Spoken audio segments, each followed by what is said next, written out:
Maka untuk menyempurnakan solat terlebih dahulu sempurnakan wudu.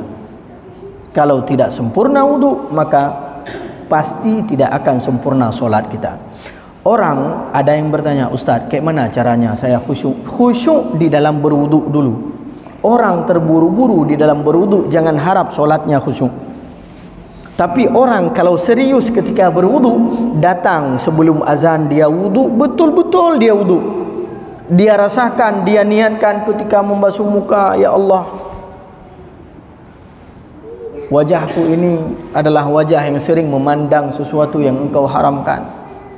Ya Allah, dengan begitu air yang jatuh dari wajahku ini, ya Allah, jatuh, gugurkanlah setiap dosa-dosaku. Ya Allah, tangan ini sering menzalimi orang lain, ada mengambil hak orang lain, ya Allah, gugurkanlah setiap dosa-dosa yang dilakukan oleh tanganku ini sebanyak air yang gugur, yang jatuh daripada kedua tanganku ini.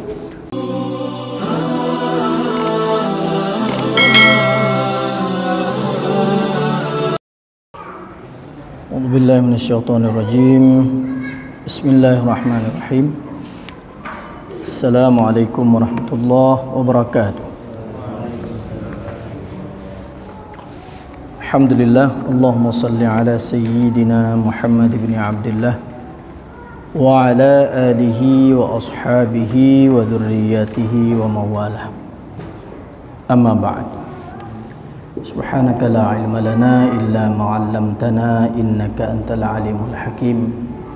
Rabbi shrah li sadri wa yassir li amri wahlul 'uqdatam min lisani yafqahu qawli. Amma ba'd.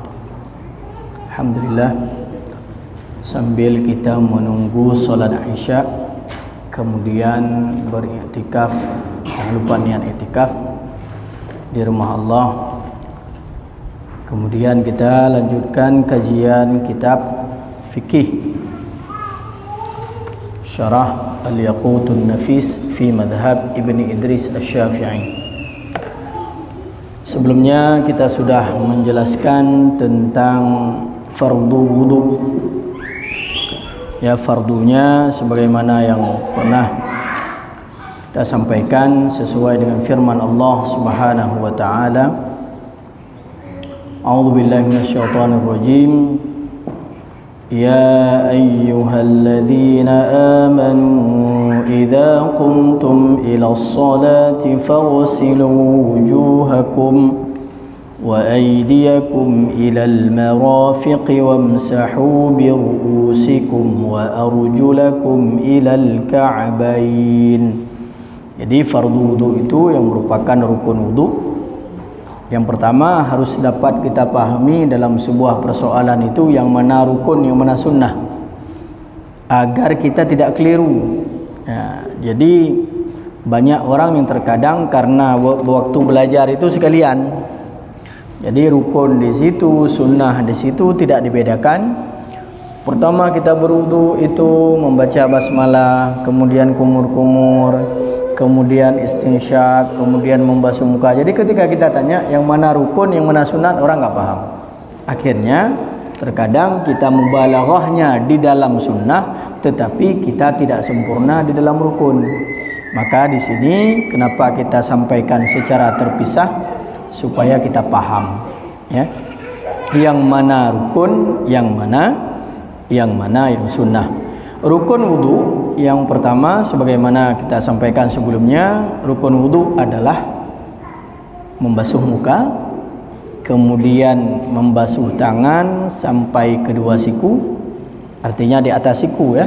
Sesuatu yang tidak sempurna kecuali dengannya maka tidak sempurna sebuah kewajiban itu. Kemudian yang ketiga adalah menyapu sebahagian kepala. Kemudian yang keempat adalah kita, ya, membasuh kaki sampai di atas mata kaki, juga ilal ka'bain, yaitu sebatas mata kaki, tapi tidak sempurna kecuali di atas mata kaki. Yang kelima adalah tertib. Namun segala sesuatu rukun itu tetap dimulai yang pertama itu dengan niat, karena niat adalah syarat keabsahan sebuah ibadah yang ada tata cara tertentu yang sudah ditentukan oleh fikih. Kemudian hari ini kita bahas tentang sunnah-sunnah wudu. Barakallah. Jadi kita tidak berlama nanti dalam sunnah wudu, karena di depan ini ada yang lebih penting, yaitu yang membatalkan wudu. Nah, ya. Jadi sunnah wudu ini banyak. Ya, di antaranya yang pertama siwak, yaitu bersiwak. Nah, siwak itu ya dengan aud, nama aud itu arak, yaitu kayu arak yang biasa kita bawa pulang dari Saudi itu ketika umroh atau haji itu namanya siwak. Tapi berbeda pendapat ulama apakah dapat pahala dengan sikat gigi atau tidak. Nah, sebagian ulama mengatakan tidak, namun sebagian yang lain mengatakan dapat tetapi tidak sama. Nah, ya, maka alangkah lebih baik kita tetap menggunakan siwak. Jadi siwak itu ya ditekankan oleh Rasulullah dalam sebuah hadis, laula an asyqa, seandainya saya tidak memberatkan ala ummati, kepada umatku, la amartuhum bisiwak inda kulli shalah, ya, setiap mereka ingin melaksanakan solat itu bersiwak. Nah, maka sunnah wudu yang pertama itu adalah bersiwak. Berarti kita begitu juga, begitu kita selesai makan, khususnya makan makanan yang agak berbau, makan duren, makan jengkol, ya, kemudian makan bawang putih, makan bawang merah, makan apa itu, pokoknya yang agak ada baunya, maka di sini disunnahkan kita terlebih dahulu bersiwak. Bahkan Rasulullah pernah mengatakan, man akala thauman, barang siapa yang makan bawang putih. Jadi orang Arab itu makan bawang putih kayak makan gerpu, kayak baju gerpu. Ya, dia makan kerap dia makan, makanya jarang mereka kena penyakit. Kenapa? Makanannya bawang putih, bawang merah, bawang bombay itu kayak makan apel, suaranya lagi. Ya, tapi mulutnya bau. Maka Rasulullah mengatakan, man akala thauman, barang siapa yang makan bawang putih, fala yaqrabanna musallana, jangan sesekali dia dekat ke majlis, ke musalla kami, kata Nabi, kecuali dia sudah bersiwak terlebih dahulu. Maka ini pentingnya kita bersiwak ketika sebelum berwudu. Juga yang kedua adalah tasmiyah, membaca basmalah. Jadi baca bismillah. Jadi bismillahirrahmanirrahim. Ya, kemudian ada tambahan doanya. Ya, mungkin dulu waktu kita kecil kita pernah berdoa, alhamdulillahilladzi ja'alal ma'a tahura, segala puji bagi Allah yang telah menjadikan air ini suci dan menyucikan. Jadi syukur kita kepada Allah, Allah masih memberikan air kepada kita. Kemudian yang ketiga, ghaslul kaffain, yaitu ya kita membasuh kedua tangan kita sampai lengan di sini. Nah, kita basuh. Ya. Cuman basuhnya ini harus paham juga. Jangan kalau kita wudhu di dalam kulah itu yang besar atau dalam bak yang besar, jangan langsung dicelupkan tangannya. Nah, karena Rasulullah pernah bersabda, siapa yang terbangun dari tidurnya, ya, jangan sesekali dia langsung memasukkan tangannya ke dalam sebuah bak. Fa innahu la yadri aina batat yadahu, karena dia enggak tahu nih. Dia enggak tahu di mana tadi malam itu, ya, tangannya itu nginap di mana, enggak tahu kita. Jadi itu bangun subuh, ya, udah alarm, langsung ke dalam bak mandi. Oh, ada bak ini, langsung masukkan. Jangan. Karena tangan kita ini ngelantur kemana, jalan-jalan kemana tadi malam, kadang di sini, kadang di dalam tempat-tempat yang agak sempit, ya. Maka basuh di luar terlebih dahulu. Ambil gayung, ya, kemudian basuh di luar. Setelah itu baru dimasukkan. Maka di sini sunnah kita membasuh dua tangan kita terlebih dahulu. Jadi sampai ke lengan ini. Kemudian yang keempat, madmadah dan istinsyaq. Madmadah itu masuk air ke dalam mulut, istinsyaq masuk air ke dalam hidung. Ada yang memisahkannya, ada yang menyatukannya. Boleh secara terpisah, boleh secara bersamaan. Jadi begitu kita ambil air, ya, di keran, karena alhamdulillah kita punya keran, Masukkan, ya, tahan air di sini, kemudian, ya, begini. Jadi begitu sudah dimasukkan ke sini, baru yang sisanya masuk ke hidung. Ini kalau bersamaan. Kalau terpisah boleh juga.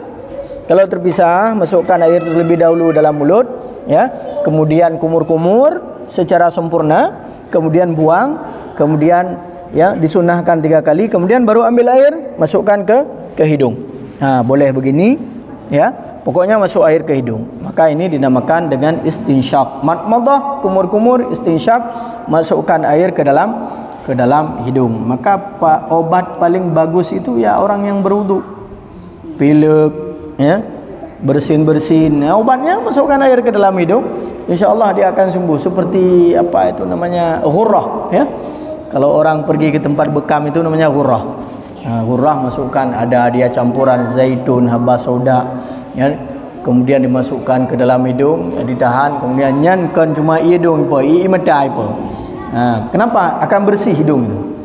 Tapi kalau orang berwudu, insyaallah ya enggak lama-lama dia pilih, paling karena kurang istirahat aja. Kemudian dengan madmadah dan istinsyaq ini dapat membuat, ya, pileknya cepat sembuh. Kemudian yang selanjutnya, yang kelima itu taslith.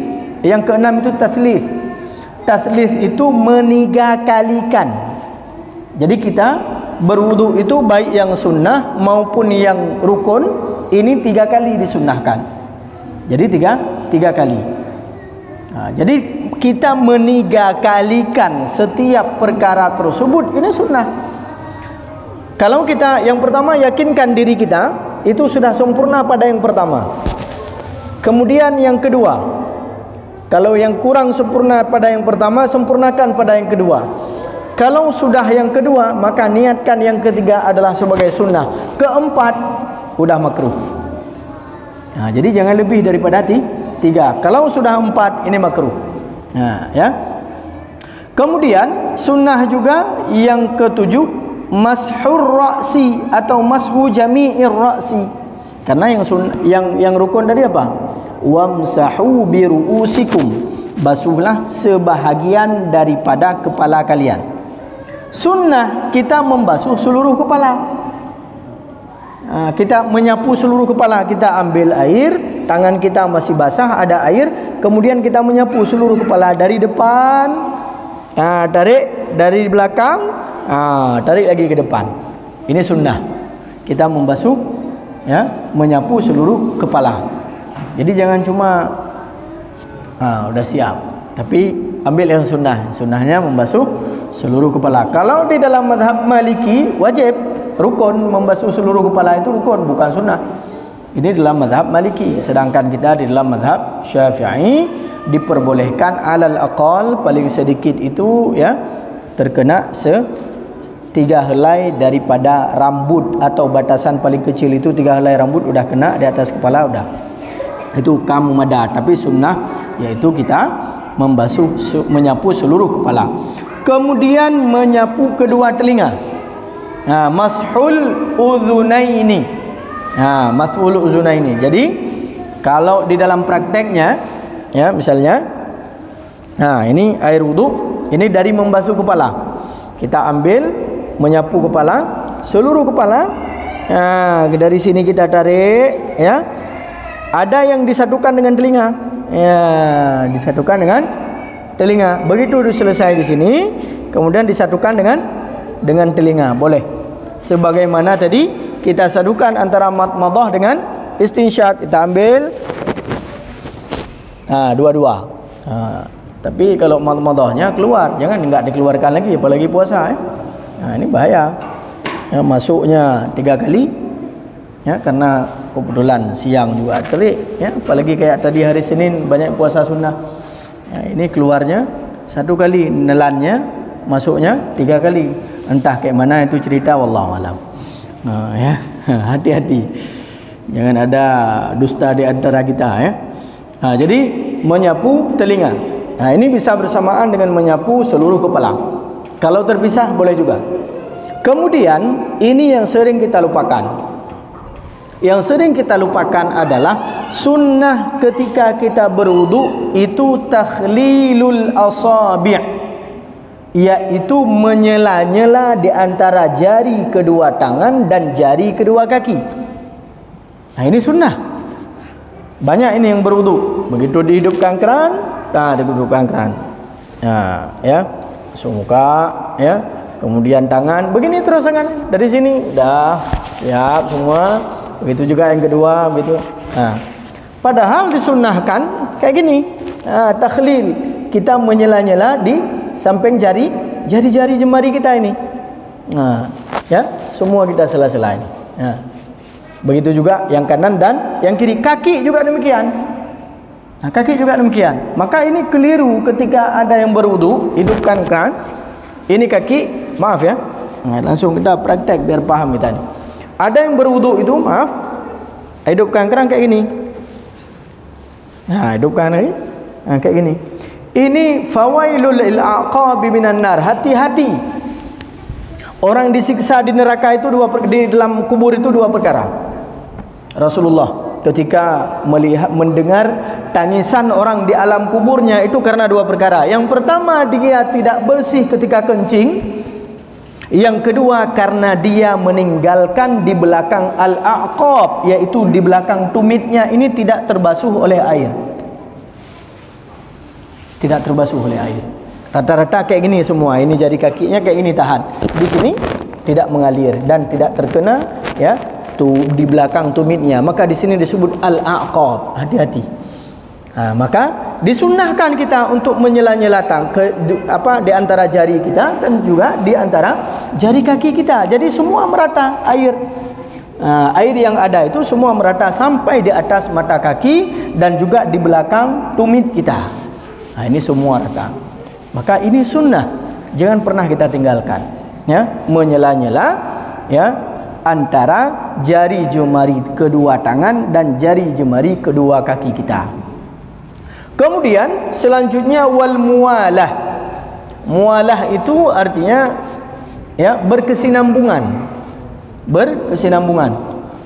Basuh muka, habis basuh muka langsung basuh tangan, enggak sambil ngomong, enggak sambil ngerokok, enggak sambil bicara, enggak sambil ini lagi wudu buka HP lagi. Nah, ini padahal udah basuh muka nih.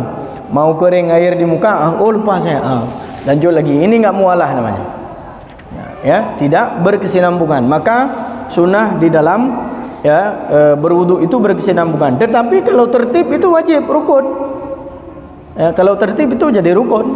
Nah, ya. Kemudian tayamun. Tayamun artinya memulai dengan yang kanan. Jadi sunnah itu memulai dengan yang kanan. Ustaz, saya tadi buru-buru. Begitu saya wudu ternyata duluan kaki kiri saya basuh daripada kaki kanan. Sah enggak? Sah. Nah, karena mendahulukan yang kanan itu adalah sunnah, bukan rukun. Kemudian wa italatul ghurrati wat tahjilu wadzikru ba'dahu. Nah, jadi kita menggosok-gosok, ya, anggota wudu kita dengan sempurna, dengan bagus, dengan sesempurna mungkin, ya. Kemudian kita juga berdoa setelahnya. Nah, jadi, ya, disunnahkan kita berdoa setelahnya. Jadi kita melebihkan sesuatu, italatul ghurrah. Jadi kita melebihkan sesuatu di atas yang wajib, maka ini juga disunnahkan. Seperti sebagaimana kita sampaikan tadi, ya, kita lebihkan di atas siku, ya, lebih kalau di sini udah sah. Cuma kita lebihkan juga. Ya, kita lebihkan di atas mata kaki. Walaupun pas di atas mata kaki kita ukur, ini udah pas ini. Udah pas, tapi kita lebihkan sampai ke sini, sampai ke betis. Ini sunnah. Italatul ghurrah wat tahjil. Maka di sini dikatakan sebuah hadis Rasulullah sallallahu alaihi wasallam, kalau wudu kita sempurna, man tawaddaa, barang siapa yang berwudu, ya, fa ahsana wudu'ahu, kemudian dia perbaiki wudunya, ya, dia perbaiki benar-benar wudunya, yang sunnah dia kerjakan, yang rukun dia pahami, ya, kemudian betul-betul dia jaga wudunya, kemudian dia masuk ke dalam masjid, dia solat 2 rakaat, duduk di dalam masjid, tidak keluar kecuali berhadas, maka pada hadis tersebut Rasulullah bersabda, dikatakan kepadanya, masuklah ke dalam syurga dari pintu manapun engkau suka. Nah, coba lihat, orang yang menyempurnakan wudu itu diberikan kesempatan masuk syurga dari pintu manapun, dari pintu mana saja, bukan pintu Doraemon, ya, dari pintu manapun diberikan kesempatan untuk masuk syurga. Padahal pahala daripada kita menyempurnakan wudu. Maka untuk menyempurnakan solat, terlebih dahulu sempurnakan wudu. Kalau tidak sempurna wudu, maka pasti tidak akan sempurna solat kita. Orang ada yang bertanya, Ustaz, kayak mana caranya saya khusyuk? Khusyuk di dalam berwudu dulu. Orang terburu-buru di dalam berwudu, jangan harap solatnya khusyuk. Tapi orang kalau serius ketika berwudu, datang sebelum azan dia wudu, betul-betul dia wudu. Dia rasakan, dia niatkan ketika membasuh muka, ya Allah, wajahku ini adalah wajah yang sering memandang sesuatu yang engkau haramkan. Ya Allah, dengan begitu air yang jatuh dari wajahku ini, ya Allah, jatuh, gugurkanlah setiap dosa-dosaku. Ya Allah, tangan ini sering menzalimi orang lain, ada mengambil hak orang lain, ya Allah, gugurkanlah setiap dosa-dosa yang dilakukan oleh tanganku ini, sebanyak air yang gugur, yang jatuh daripada kedua tanganku ini. Kaki kita juga demikian. Ya Allah, kakiku ini banyak melangkah ke tempat maksiat. Ya Allah, sebanyak air yang menetes daripada kakiku, ya Allah, begitulah engkau gugurkan dosa-dosa yang dilakukan oleh kakiku ke depan, ya Allah. Kita khusyuk dalam berwudu, yakinlah kita akan khusyuk di dalam solat. Itu syarat dan bagaimana trik kita untuk mendapatkan kekhusyukan di dalam solat.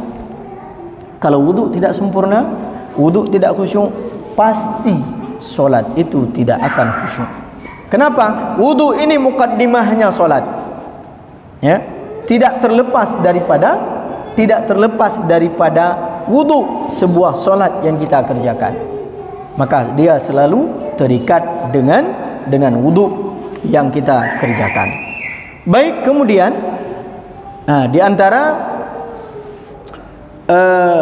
wudu yang atau makruhatul wudu, ya, sesuatu yang dimakruhkan di dalam berwudu. Yang pertama, yang berlawanan dengan sunnah. Kita terlebih dahulu, ya, mendahulukan yang kiri daripada yang kanan. Nah, ini secara garis besar, ya, dan meninggalkan 3 kali. Tapi air cukup, ya, sebagaimana yang kita sampaikan, cuman jangan berlebih-lebihan di dalam menggunakan air, ya. Jadi kita tidak melakukan 3 kali, ya. Kemudian kita berwudu dari air yang tidak mengalir, dan air itu air yang sedikit. Jadi iya kaciko, air yang kotor tetapi tidak bernajis. Mungkin ada debu di atasnya atau apa, atau bekas tanah yang memang airnya kotor, maka ini juga dimakruhkan. Kita juga dimakruhkan wudu dengan air yang musyammas, air yang dipanaskan oleh matahari, ya. Sedangkan bejana atau tempat yang kita gunakan itu, ya, bisa mewariskan penyakit kulit. Nah, ini juga dimakruhkan, ya. Kemudian kita juga dimakruhkan berlebih-lebihan dalam menggunakan air. Nah, ini makruh. Nah, ini yang paling banyak terjadi ini. Orang wudu itu cukup 1 mobil pemadam. Yang kedum le hitung itu mayang. Atai ke hitung tu mayang, hino hitung tu mayang ikut deh apa iya. Lagi ibu madam tu. Maka sedikit aja buka keran. Buka keran sedikit, gunakan air seperlunya. Begitu kita sedang menggosok, matikan keran. Gosok dulu. Dah selesai kita gosok, semua udah kita takhlil, udah kita sempurnakan jari jemari kita, ya. Kemudian hidupkan lagi. Baru yang kedua, baru yang ketiga. Tidak perlu ditakhlil lagi karena udah yang pertama. Kemudian begitu juga yang kiri. Selesai itu, ketika kita gosok juga, matikan keran. Artinya kita gunakan air sehemat-hemat mungkin, ya. Harus kita gunakan air sehemat mungkin, karena di antara yang makruh itu adalah membuang-buang air. Termasuk kita melebihkan daripada 3 kali di dalam berwudu atau sunnah wudu. Baik, hadirin yang dimuliakan oleh Allah Subhanahu wa taala. Kemudian hal yang sangat penting juga adalah tentang nawaqidul wudu. Nawaqid al-wudu. Nawaqid artinya yang menggugurkan. Nah, ini banyak terkadang kita kurang perhatian ya.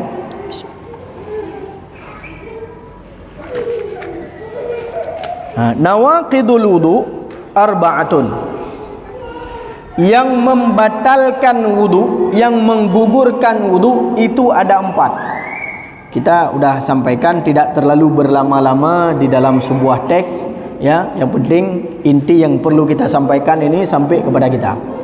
Yang pertama, yang keluar sesuatu daripada 2 jalan.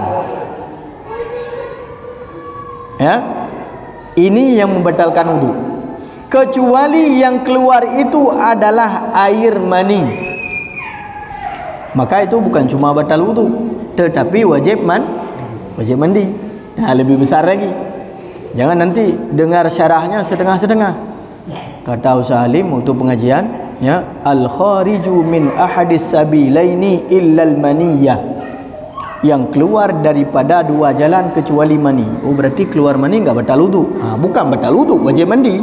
Lebih besar lagi, bukan hadas kecil, tapi udah hadas besar. Maka segala sesuatu yang keluar daripada 2 jalan, baik kubul maupun dubur, depan maupun belakang, segala sesuatu baik angin maupun air maupun benda padat, misalnya keluar batu, habis kita minum obat, kebetulan kena batu ginjal, minum obat, keluar batu, kita pegang, oh ini batu, ini batal wudu, batal.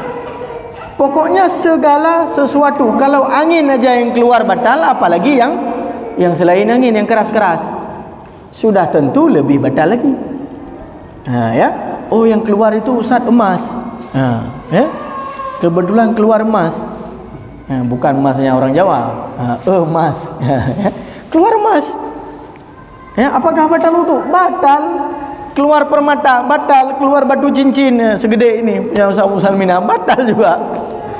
Segala sesuatu yang keluar daripada 2 jalan, baik itu jalan depan maupun jalan belakang, kubul dan dubur, ini membatalkan wudu.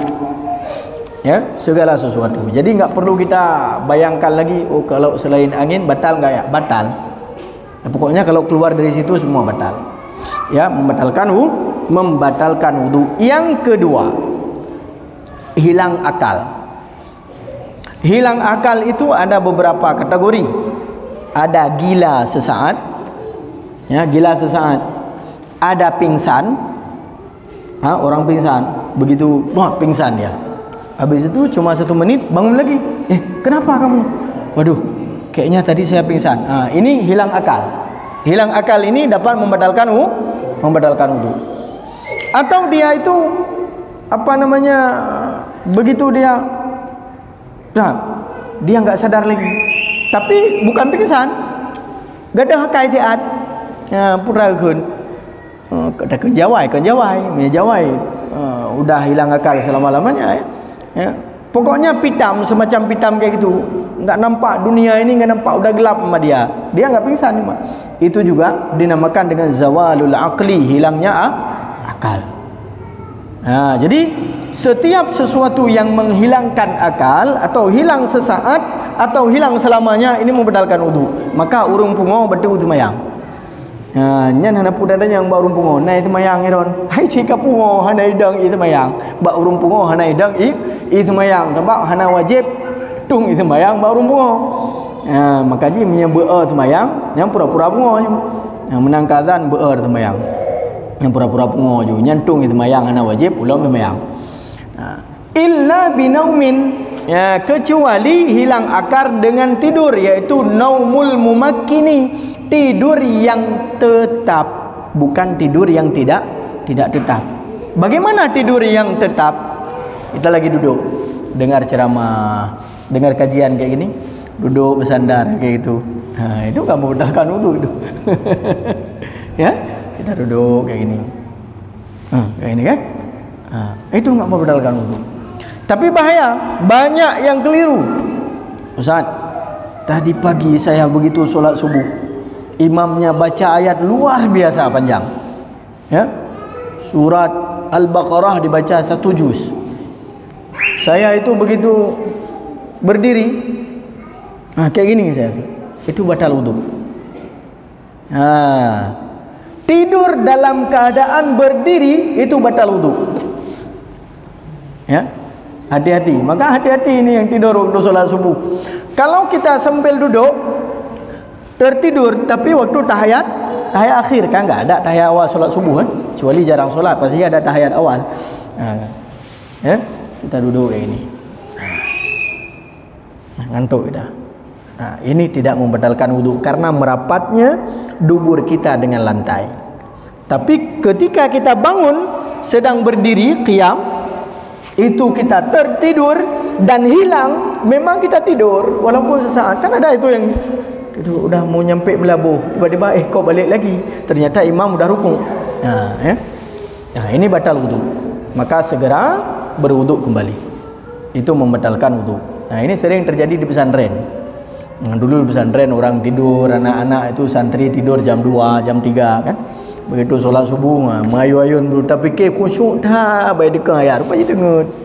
Itu bangunkan, udah wudu. Ini udah batal wudunya, ya.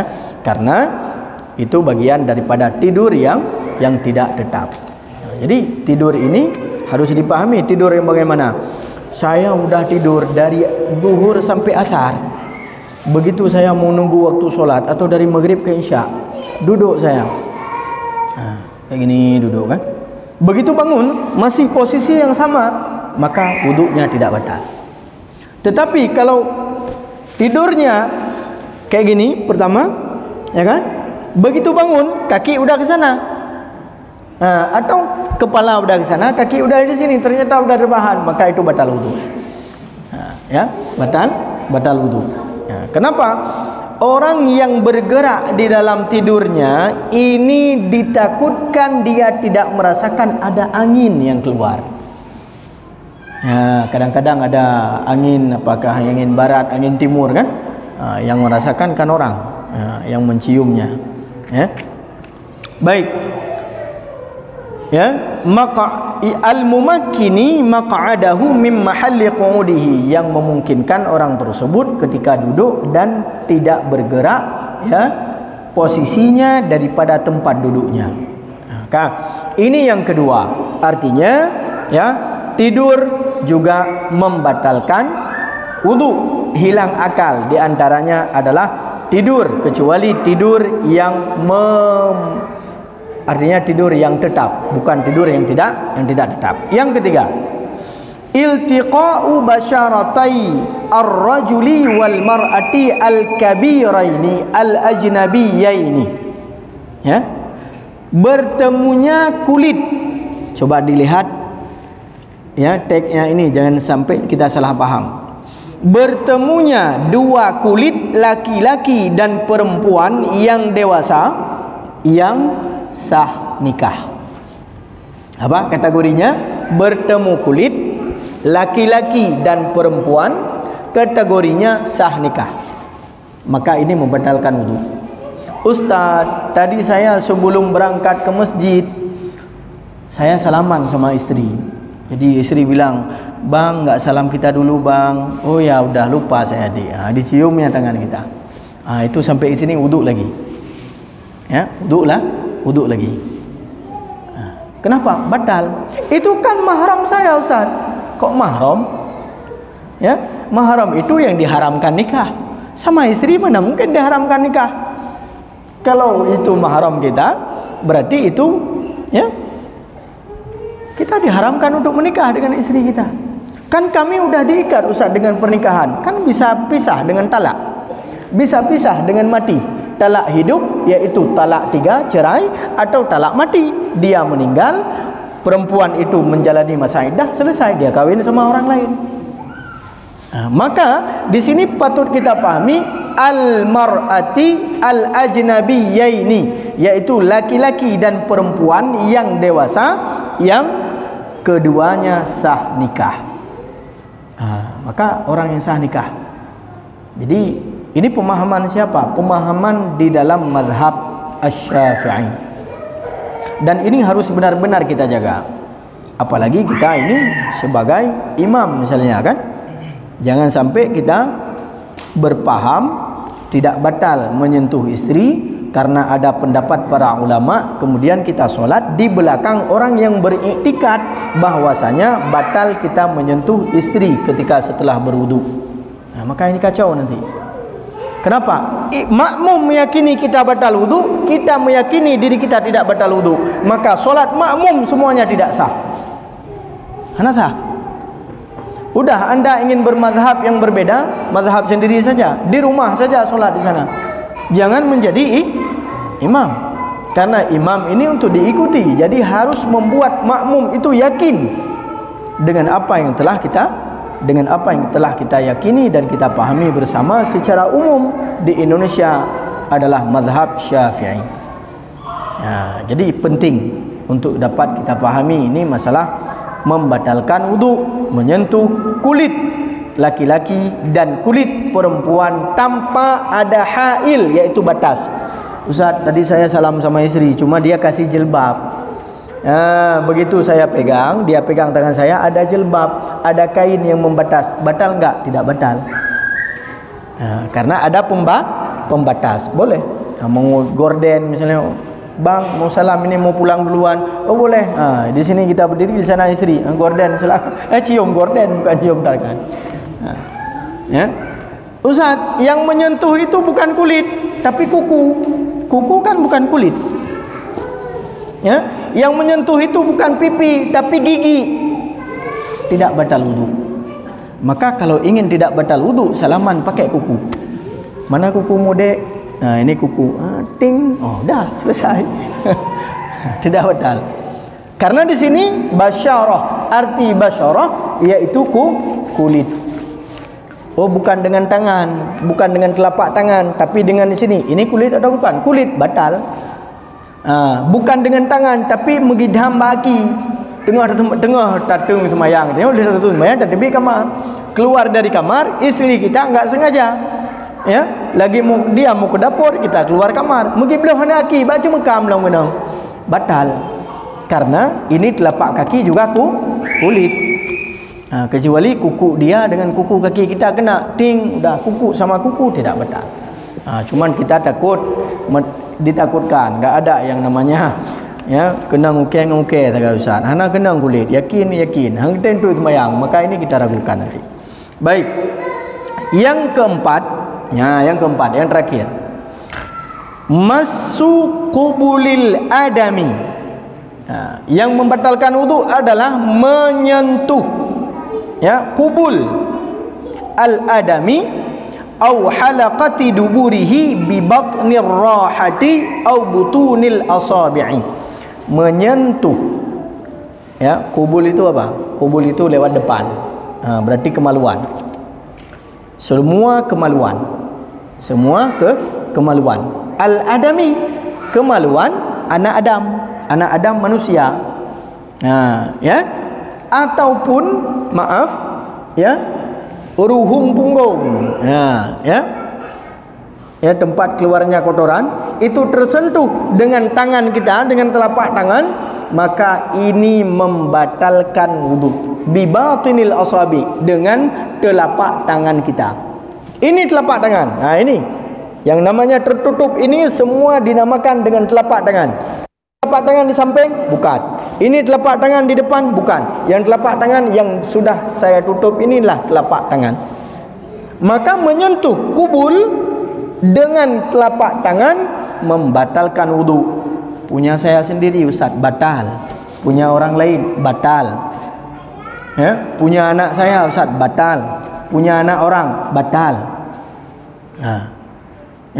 Punya istri orang apalagi bukan cuma batal wudu, mungkin batal akal masuk rumah sakit kita.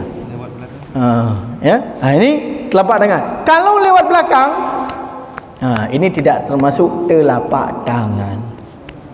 Nah, karena di sini bukan dengan kulit, tetapi dengan telapak tangan. Gatal kali ini. Ya, kita garuk habis wudu. Karena tahu dah wudu, jangan sampai kena depan. Kalau kena depan batal. Begitu berangkat Ustaz, tadi saya lihat kucing di rumah. Gemas sekali saya lihat kucing itu, kucing jantan. Saya pegang pelornya Ustaz. Batal wudu? Enggak batal karena bukan adami. Bukan manusia. Saya lihat kambing tadi di kandang. Pegang terus yang punya kambing kan. Tiga kan.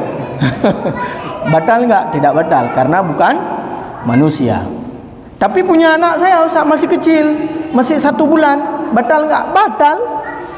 Maka ibu-ibu ini ketika cebokin anak-anak, ya, Anda sudah berwudu, itu sudah pasti sudah wudu lagi dah. Kecuali bisa cebokin pakai belakang. Tunggu bentar nak ya. Pakai belakang dulu. Ya. Nah, ini hati-hati. Nah, jadi 4 yang membatalkan wudu secara umum. Yang pertama, keluar salah satu daripada kubul ataupun dubur, segala sesuatu baik angin, batu, emas, perak dan besi dan lain sebagainya batal wudu. Kemudian hilang akal dengan pingsan, pitam, tertidur, tidur pun tidur yang tidak tetap, kecuali tidurnya adalah tidur yang tetap tidak bergerak daripada tempat duduknya. Ya, kemudian yang ketiga, menyentuh kulit laki-laki dan perempuan yang dewasa yang dihalalkan untuk menikah. Ya, maka ini membatalkan wudu. Kalau haram nikah, adik kita, ya, cecek kita, maka itu tidak batal. Ya, apalagi ibu kita. Jangan sampai salam mama dulu.